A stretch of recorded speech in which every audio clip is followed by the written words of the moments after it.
गसाइगावनि दावागुरि गामिनि आनन्द बसुमतारी मुंनि सासे सुबुङा गोमानानै दं।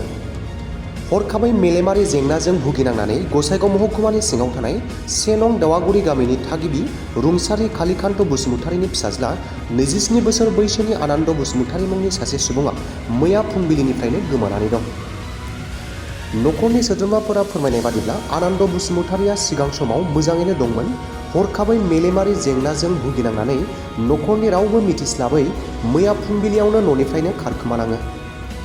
बेनि थाखायनो नखरनि सोद्रोमाफोरा सावगारियाव होनाय आनन्द बसुमतारीखौ सोरबाफोर रायजो राजाफोरा बहाबा नुयोब्ला होखानाय 9117693777 जानबुं नम्बराव फन हरनानै खिन्थाहरनो खावलायहरदों। गिबियाव खुलुमबाय। आङो 1 नं दावागुरि गामिनि डिस्ट्रिक्टआ जाबाय क'क्राझार, साब डिभिजना जाबाय गसाइगाव। नैबे भिडिअ'आव होनाय नैबे मानसिनि नामा जाहैबाय आनन्द बसुमतारी। बिथाङा मैया फुङावनो हठात करि न'निफ्राय ओंखारलाङो। बे न'नि मानसिया मोनथिस्लाबाखै आरो ओरैनोथ' बिथाङा मोजाङैनोमोन। दा हठात करि बियो मेन्टेलि डिस्टार्ब जादों आरो दा न'निफ्राय माला ओंखारस्लाबखो माने नुस्लाबाखसै।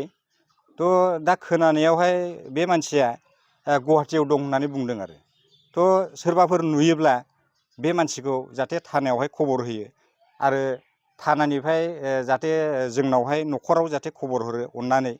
जोङो बे स्क्रिनावहाय मबाइल नाम्बारखौ होनाय जागोन।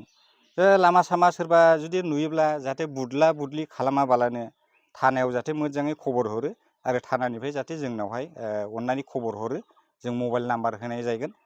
नैबेयो जाहैबाय बे स्क्रिनाव होनाय बिथांनि माबा हिन्जाव आरो नैबे जाहैबाय आंनि आखिजों थानाया बिथाङा जाहैबाय बे आनन्द बसुमतारीनि बिदा असे।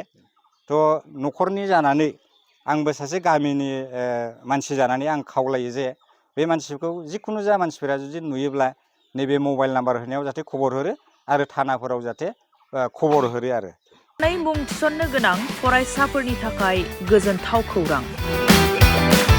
2024-25 सोलोंथाइ बोसोरनि थाखाय क'क्राझार जेडि र'ड सामगावनि भारत पेट्रलियामनि उल्था फारसे थानाय साबसिन रोंमोन्दांथि गोनां बड'लेण्ड पायनार पाब्लिक स्कुलाव फरायसाफोरनि मुं थिसननाया सोलिगासिनो दं।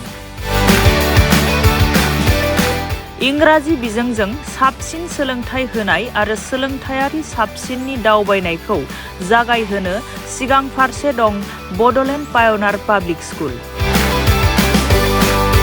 बे फरायसालिनि खाबुफोरा जादों साबसिन फरायसालि, साबसिन फेकाल्टिफोर, साबसिन इनफ्रास्ट्राक्चार, एयार कन्डिसनेड क्लास, स्मार्ट क्लासफोर, गेलेग्रा फोथार, सुइमिं पुल, सोलोंथाइ। गुवार गेलेग्रा फोथार गोनां फरायसालियाव गावनि रोंगौथिखौ दिन्थिफुंनाय आरो नोंथांनि गोहोखौ सुइमिं पुल सुबिदाजों जाफुंसारनायाव गोजावहो। अब्ला मानोथो गोनो गोथो जाबावनो? थाबैनो नैबे कन्टेक्ट 6901253728 नम्बराव सुलाद लाना गावनि फिसानि इयुननि गोजों सोरांखौ दानानै होनो मुं थिसननो थाखाय खौरां लाहरदो। बड'लेण्ड पायनार पाब्लिक स्कुल, क'क्राझार। थं क'क्राझार सामगाव भारत पेट्रलियामनि